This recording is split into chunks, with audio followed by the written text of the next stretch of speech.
ലക്ഷദ്വീപിൽ നിന്ന് മത്സ്യബന്ധനത്തിന് പോയി കാണാതായ 4 തൊഴിലാളികളെ കണ്ടെത്തി. താനൂരിൽ നിന്നുള്ള മത്സ്യത്തൊഴിലാളികളാണ് ഇവരെ കണ്ടെത്തിയത്. 4 പേരെയും താനൂർ ഹാർബറിൽ എത്തിച്ചു.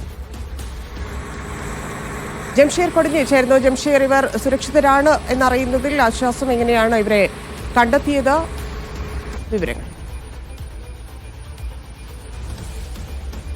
ധന്യ, ഈ കഴിഞ്ഞ 8-ാം തീയതിയാണ് ഇവർ ആന്ത്രോത്ത് ദ്വീപിൽ നിന്ന് മത്സ്യബന്ധനത്തിന് പോയത്. അന്ന് രാത്രി മുതൽ തന്നെ ഇവരെ ബന്ധം ലഭിച്ചിരുന്നില്ല എന്നാണ് പറയുന്നത്. ഇവരുടെ ബോട്ടിന് തകരാർ സംഭവിച്ചതിനെ തുടർന്ന് പിന്നീട് കടലിൽ ഒഴുകിപ്പോകുന്ന ഒരു സാഹചര്യമാണ് ഉണ്ടായിരുന്നത്. അങ്ങനെയാണ് ഇപ്പോൾ താനൂരിൽ നിന്ന് മത്സ്യബന്ധനത്തിന് പോയ സംഘത്തിന് ഇവരെ കണ്ടുകിട്ടിയത്. ആലിങ്ങൽ സുബൈറിന്റെ ഉടമസ്ഥയിലുള്ള സുബഹി ബോട്ടിൽ പോയ മത്സ്യത്തൊഴിലാളികൾക്ക്, സിദ്ദീഖിന്റെ നേതൃത്വത്തിലുള്ള മത്സ്യത്തൊഴിലാളികൾക്കാണ് ഇവരെ ലഭിച്ചിരിക്കുന്നത്. ഇവരെ സുരക്ഷിതമായി താനൂർ ഹാർബർ പരിസരത്ത് എത്തിക്കുകയും ഇപ്പോൾ അല്പം മുമ്പ് ഇവരെ താനൂർ CHCയിൽ ആരോഗ്യ കേന്ദ്രത്തിൽ എത്തിക്കുകയും ഇവരുടെ ആരോഗ്യം പരിശോധിക്കുകയും ചെയ്തിട്ടുണ്ട്. ആരോഗ്യപരമായ മറ്റു പ്രശ്നങ്ങളോ ഒന്നും തന്നെ ഇല്ല എന്നുള്ളതാണ്. സുരക്ഷിതമായി തന്നെ അവരെ 4 പേരെയും ഇങ്ങോട്ടേക്ക് എത്തിക്കാനായിട്ടുണ്ട് എന്നുള്ളതാണ്. അതോടൊപ്പം തന്നെ ഈ മത്സ്യത്തൊഴിലാളികൾ നാട്ടുകാർ ഉന്നയിക്കുന്ന പ്രധാനപ്പെട്ട ആരോപണം, ഇതുമായി ബന്ധപ്പെട്ട് ഈ അധികൃതർ, ഈ നേവി ഉൾപ്പെടെയുള്ള ഈ മത്സ്യത്തൊഴിലാളികൾ അന്വേഷിക്കുന്നതിന് വേണ്ടിയുള്ള ഒരു നടപടികളും അധികൃതരുടെ ഭാഗത്തുനിന്ന് ഉണ്ടായില്ല എന്നുള്ളതാണ്. മത്സ്യത്തൊഴിലാളികൾ നേരിട്ടിറങ്ങി അല്ലെങ്കിൽ അവർ രക്ഷപ്പെടുത്തി കൊണ്ടുവരേണ്ട ഒരു സാഹചര്യമാണ് നിലവിലുള്ളതെന്നുള്ള ആരോപണം കൂടി